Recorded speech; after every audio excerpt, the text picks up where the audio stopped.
On to what most of you people come here to watch us for, and that would be mixed martial arts. There's no major events coming up. You guys are definitely aware of that until UFC 145, which will feature John Jones versus Rashad Evans. But everyone's favorite, I'd say, troll. He's doing a fantabulous job at keeping himself relevant when the sport's on the back burner. He sat there and said Rampage is a whiner. He constantly running his mouth. Yeah. So he's a credible self-promoter. Yeah. Chill. Sonnen. I can't shut the fuck up, Sonnen. Yeah. So with all due respect, what I want to do is let's give the guy our 5 minutes, and I'm gonna be honest and legit, and this is what I think. All right, we all know Chael Sonnen is getting ready to fight Anderson Silva. Can I ask you some questions real quick before you Yeah. start? Okay. Chael Sonnen. Okay. Douche. No. Okay. Oh, we're not doing word association? No. Oh, sorry. I got ahead of myself. I'm gonna say, yeah, we're entitled to that. Good wrestler. I'd say great. Okay. It's the cornerstone of his game. Okay. Stand up. Hold on. Okay. Judges his stand up 1 to 10. 4.5. Okay. His wrestling, self promotion 1 to 10. Fucking 15. His wrestling's probably a 9 to a 10. I mean, he's got probably the best overall wrestling. fighter. 6, maybe. I mean, to me, he's in a your mind. Courage. None. So he's not courageous at all. He just runs his fucking mouth. There's nothing courageous about that. Right. Now, it is courageous for what he's about to do, because I'm going to tell you what. To talk the shit that you've talked, not about a person, right, but about a fucking entire country, and then to walk in there and to have this fight where you are that takes courage. So you know what? Your courage gets a 2. It is. Miesha Tate's got more courage, though, because she didn't tap out. Okay. Yeah, I don't think the dude has. Because I'm just saying, if Miesha Tate got caught in a triangle with 30 seconds to go, or she would have won the fight. She'd have passed out. She'd have passed out. And as long as her one eyeball would have been open with no time left, she'd have been the champ. Now, this is what I want. Now that we've given our, and I guess, how do you feel about Chael Sonnen overall as a fighter? He's a great fighter. Great fighter. He's an overall great fighter. I mean, well, he's in. Let me break it down. Please do. Anybody who fights at this level is a great fighter. Okay. So now among his peers, he is exceptional. Definitely. Among his weight class, he is definitely exceptional. He has talked his way into it, but I just don't see a lot of good middleweights out there that could pose a challenge for Chael Sonnen. That's the thing. That's what I was going to come back with yet. To say that amongst his peers he's exceptional, to me that means at his weight class. When your weight class, in my opinion, is subpar, I wouldn't say he's exceptional. I'd say he's on par. Right. Because to me, he's like Anderson Silva's here in the 185 weight class, and the next best guy is here. Whether that's Chael Sonnen, Yushin Okami, Mark Munoz, I don't give a shit who they are. There's a gap that big between what Anderson Silva's doing and done compared to the next guy. Right. Because this man has double-digit losses, and he's fighting for the belt for the second time, now, which baffles me. Now, his losses, how much of them are current? Like, if you took his last 10 bouts. Oh, he's done great in his last 10 or so fights. So he could have been more like Diaz, where he started early in his career. He struggled a little bit because he was a wrestler, and then he's morphed into a better fighter. Jeremy Horn morphed his head into a punching bag.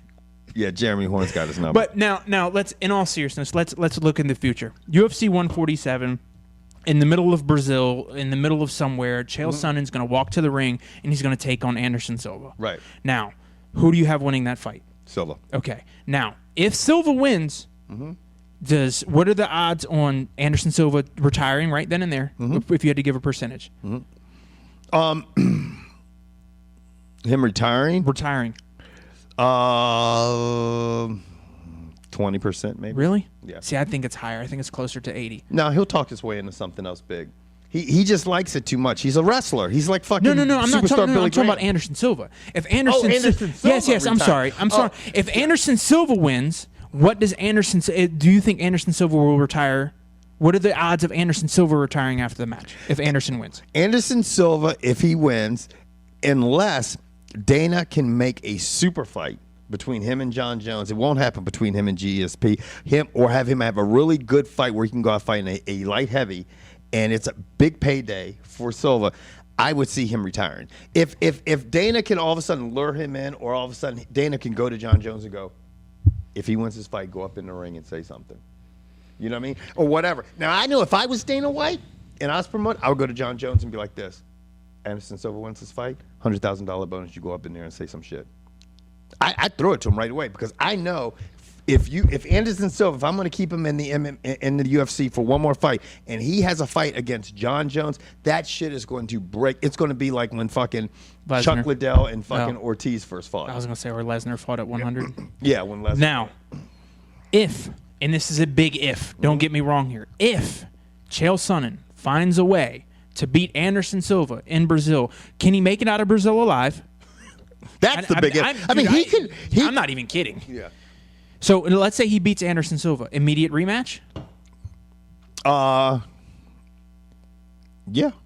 Because you know Anderson's not going to go out. He's not going to go out on a loss. Yeah. No. Well, if I look at it, I would think it'd be an immediate rematch. Yeah, it'd be an immediate rematch. Now let's go back to the idea. But Chael Sonnen, as much as I'm a huge Anderson Silva fan, he's got the blueprint to beat Anderson Silva. I mean, he's going to keep coming forward, and he's going to try to take him down. The problem is that now you're going to face a man in Chael Sonnen that's not going to be as aggressive and stuff like this because he doesn't have a little bit of bean helping him out and getting him going and helping his oxygen out. He's got TRT. He takes that shit. He'll get his paperwork right. He'll be okay.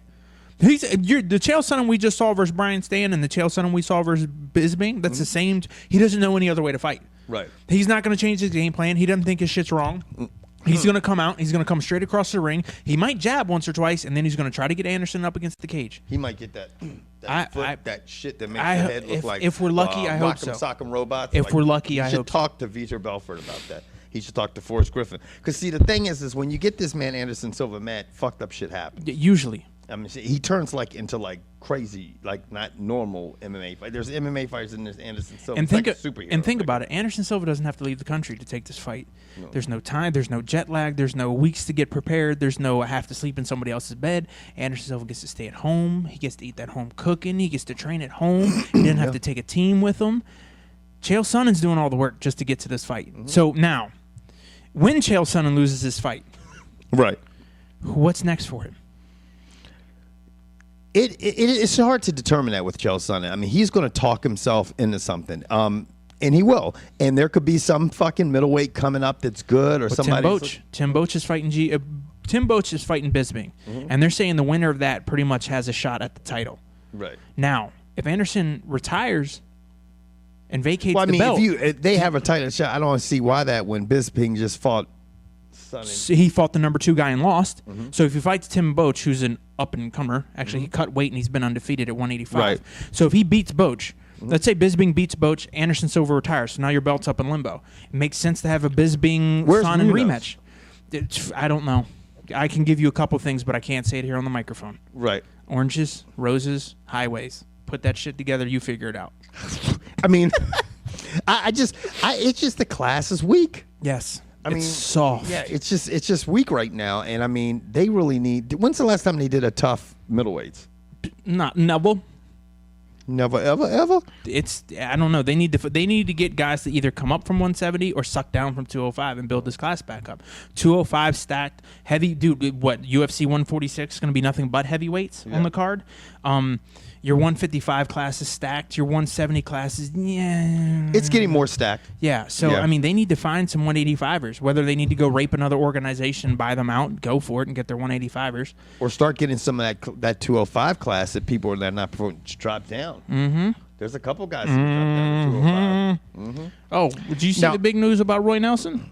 What, with his page where he was trying to get all those people? Mm-hmm. I hope I'm sure he did because he was close. I hope he mans up and cuts the weight because for you people out there who don't think he can get to 205, Roy Nelson can get to 205 easily. He could probably, dude. He could probably get to 85. Yeah. Mm-hmm. Speaking of middleweights that were uneventful and a weaker class or whatever, let's roll on into boxing, okay? Where this weekend in Madison Square Garden, where believe it or not, there's a pretty large Irish population. So St. Patty's Day has got to be up there with like July 4th, any other big holiday in New York. Jump up, and get down. Oh. Yeah, he got down on the mat. Got his ass whooped. Now, the Irishman got whooped in the 11th by Sergio Martinez. It's funny. Sergio Martinez is it's just this guy starts out so slow when he boxes. I mean, he's good and he's one of the pound for pound greats, but you know, and he should be happy there's 12 rounds. Because if that shit was MMA, ask Court McGee about starting slow. And he starts out slow and he's in such great condition. He tends to wear his opponents down. His last fight before this one, he did the same thing. This fight, he actually got knocked down. I think it was in either the 7th or 8th round, where his glove hit the canvas and he popped back up. But he ended up pulling out another dramatic. Dude, I'm gonna tell you right now, there's some potato farmers that were pissed off. You think those potato farmers were mad? Yeah, dude, if I had an Irish accent, I would drill it and just say something retarded, but I got nothing. And I'm sure if I said it, you'd be like, that's an English accent. Yep. I mean, So what's next? I guess what's next for Sergio Martinez? This is the thing. I mean, this fight to me, I mean, this guy was, Macklin was the third ranked middle. I mean, he needs a formidable opponent. And what he could do is he could fight Felix Strum. He could fight Julio Cesar Chavez Jr., who he wants, because he lost they took his belt, and he wants to fight somebody where he can get that belt back. Why did or else, you know what? I don't even know what happened, if he didn't fight, he didn't take a fight, or what happened. I can't even remember the history behind that. Somebody out there who's watching this, I'm sure, leave me some nasty email and tell me how I lost his belt and how I don't know shit about boxing. And guess what? You're right. Anyway, but one of the big things he wants to do is to set up maybe a pound-for-pound fight with Floyd Mayweather Jr. And now, get his ass whipped? This guy, well, this is the thing. If that fight got in the late rounds, and I'm going to tell you what, Howard, Floyd Mayweather would just counterpunch the fuck out of Sergio Martinez, in my opinion. If Floyd Mayweather got tired, which I doubt it because he's a lighter guy, but if he did get tired and Martinez caught him, he's got a lot of fucking power. He could drop him. He has dropped some motherfuckers in his career. He has got enough power to do that. But the thing is, that's a lot of ifs and buts and ands, and now we're going back into Conjunctionville again because first Mayweather has to get past Miguel Cotto, which everybody assumes he will do. And then you got to think, once he does that, and if Pac-Man gets past Timothy Bradley, then obviously those guys, and hopefully the promoters will try to do something to make that super bout happen. And that means Sergio Martinez will be shit out of luck. Anyway, that's what's been eventful so far in boxing. I think, there's not anything until we get into May and June. That's where we're going to see the big fights. And then obviously we'll have the Olympics in the middle of the summer. But there's nothing else really going on much in boxing. Anything in the news? Fucked up news? Just news. Not that I can think of. The Dolphins just signed a 1 year with Garrard. David Garrard? Uh-huh. Damn. They just signed a 1 year with Garrard. Good Googa Mooga, Shorty. They sold 3 million new iPads in 3 days. Including the one that's sitting right in front of you. You know George hauled ass. He's like, Kevin, is this a write-off? I'm like, it is, George. No, it's not even that. Look, George walked into Best Buy. And unbeknownst... No, I'm going to tell you exactly what happened. George walked into Best Buy to buy a video game. And unbeknownst to George, he walked up to the register, looked at the young woman who could have been Kevin's sister, cousin, aunt, mother, someone on that side of the tree. Uh-huh. And I said, so, you had a lot of rush for the iPads? Oh, no, darling. They got something right over there. I was like, And then, from there... I walked on over. I said, excuse me, sir. He said, yeah, how can I help you? I was like, you got iPads? The 3s? He's like, yes'ums. And then you went, hold on 1 second. Yo, Shorty. You never gonna believe what happened, man. I'm sitting up here in Best Buy. They got iPads like shit, man. I'm like, really? He's like, yeah, the new ones. A bunch of these motherfuckers, man. Anyway, the most important question is, can I write this shit off? I'm like, actually, you can. Make sure you say the receipt. All right, man. That's all I need to know. Click. And now I have one. But anyway, that's another story for another day. Here's a question. Do you watch The Walking Dead? I don't. Neither do I. Yeah.